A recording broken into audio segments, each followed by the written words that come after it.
Close your eyes and take yourself back to that stable and walk in and see the mother and father and go right up to the crib. And there's that little baby laying on his back. And he lifts up his arms, reaches out to you. You give a little glance to the mom. She gives you a nod. Oh, it's okay.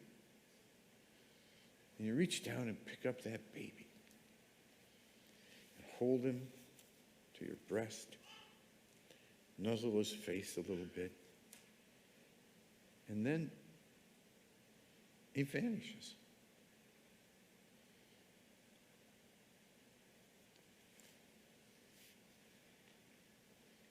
You can open your eyes now. Because where he's gone is right here. Right where you were holding him. Right into your heart. Nothing feels any different. Oh, but it's different. Last week we had our final 2 reconciliation services at the area parishes. And Tuesday, I was at Our Lady of Fatima, where Father Satish is the pastor. He is not a shy man, and he is not a morose man. So he came up the aisle as we sang an opening hymn, and he got up in front of the congregation, and he simply said, "How are you?" And as if scripted, all these Fatima people responded, "Joyful!" Well, that's pretty good. And then he asked them, "Why are you joyful?" And as if scripted, they responded, "Because we have Jesus in our heart." That's pretty regular at Fatima, right?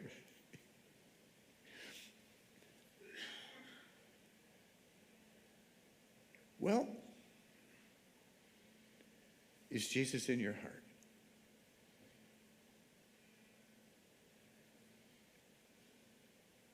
He comes to us.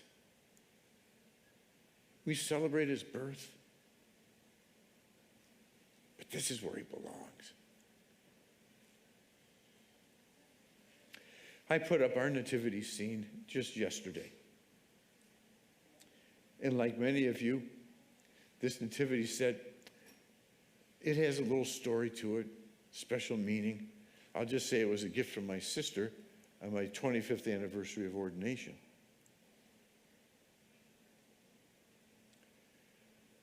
Most of the year, it's packed up in the original box it came in, and it's up on a shelf.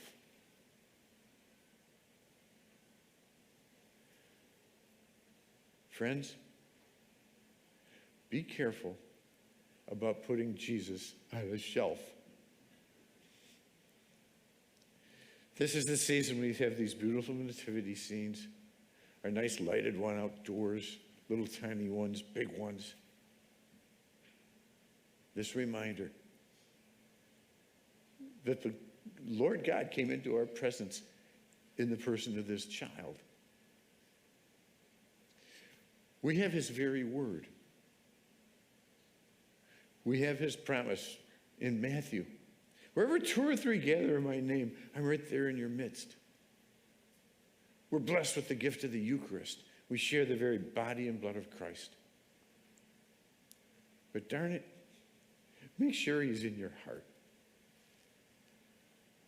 You know, our hearts can be filled with things that are anything but Christ-like. With anger and rage and frustration and finger pointing.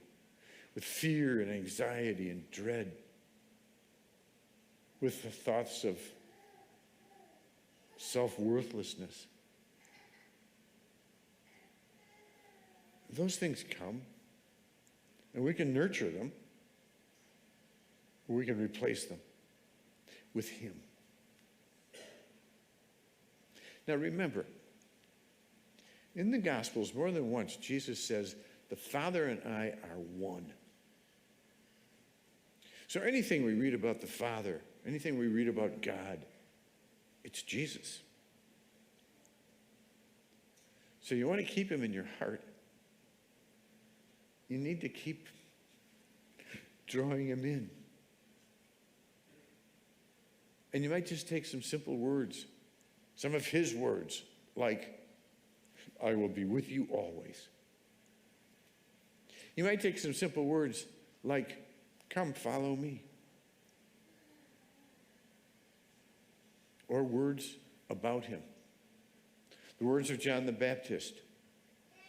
I must decrease, he must increase.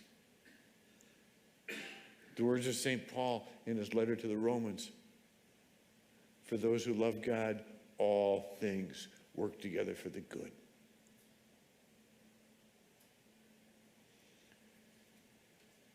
So, when the Christmas season ends, and it doesn't end until it goes through January 9th.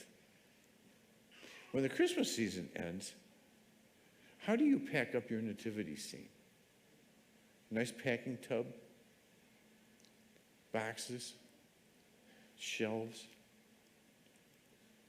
I mentioned last night, it's a nice idea to leave a Christmas ornament out all year long. And I've left this little wicker angel out for years, and somebody came up to me and said, you talked about that about 7 years ago. And we've had this ornament out all that time. It needs to be dusted. But I realized that little angel that I've left out, guess where it ended up? On a shelf. Kind of tucked away. You know who belongs on the shelf? The elf, right? Don't put him on the shelf. Take him into your heart. And let his presence be your abiding cause for joy.